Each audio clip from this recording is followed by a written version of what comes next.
अगर सब कुछ सही था तो उसे झूठ बोलने की जरूरत नहीं थी। उसने हर कदम पर झूठ बोला, यहां तक कि जन्म स्थान से लेकर उसके असली नाम तक। हाँ, ये सोनिया गांधी के बारे में है। बता दें कि सोनिया गांधी की शादी पूर्व पीएम राजीव गांधी से हुई थी। उनका कहना था कि वे दोनों एक ही यूनिवर्सिटी में पढ़ते थे, लेकिन वहां सोनिया नाम की कोई स्टूडेंट्स थी ही नहीं। यहां तक कि उनके असली नाम की भी कोई स्टूडेंट नहीं थी। एक retire Indian police service officer Malay Krishnadhar के द्वारा लिखित किताब ओपन सीक्रेट में खुलासा हुआ है। बता दें कि मलय कृष्णधर ने 29 वर्षों तक इंटेलिजेंस ब्यूरो में सेवा दी है। उन्होंने इस किताब में लिखा कि इंदिरा सरकार के कैबिनेट मंत्री और 2 दर्जन सांसद केजीबी रूस की जासूसी एजेंसी के लिए काम करते थे। केजीबी ने इसके लिए मोटी रकम देता था। मलय कृष्णधर ने उनकी किताब में कुछ जाने माने तथ्य और पब्लिक सीक्रेटों को प्रकाशित किया है। इस किताब में उन्होंने सोनिया गांधी पर आरोप लगाते हुए कहा है कि सोनिया गांधी एक केजीबी द्वारा भेजी गई जासूस है।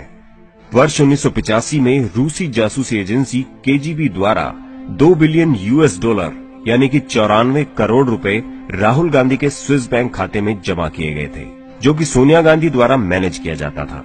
स्विस न्यूज मैगजीन में भी यह दर्शाया गया था कि केजीबी ने सोनिया गांधी, जो कि भारतीय राजनेता से विवाहित है, उसे इतनी मोटी रकम क्यों दी गई।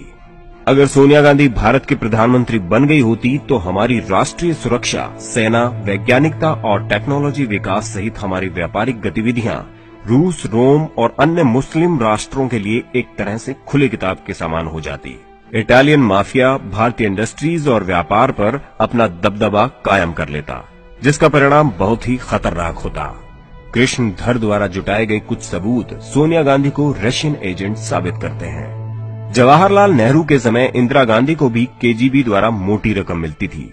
उसके बाद इंदिरा गांधी के चहेते राजीव और सोनिया को पाकिस्तानी बैंकर द्वारा रकम दी जाती थी।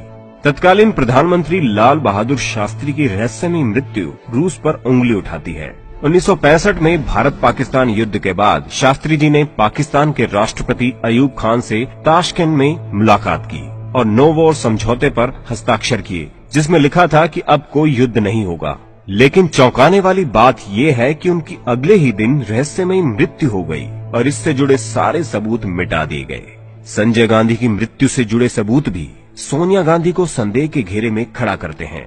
संजय गांधी को केजीबी के कहने पर मारा गया था ताकि राजीव गांधी भारत के अगले प्रधानमंत्री हों। राजीव गांधी की मृत्यु श्रीलंका के आतंकी समूह लिट्टे, जिसे ईसाई समूह द्वारा वित्तीय सहायता मिलती है, द्वारा हुई थी। बता दें कि राजीव गांधी को 21 मई 1991 को तमिलनाडु में 24 वर्षीय धनु नामक रोमन कैथोलिक महिला, जिसका असली नाम क्लेबथी था, के द्वारा आत्मघाती बम द्वारा उड़ा दिया गया था।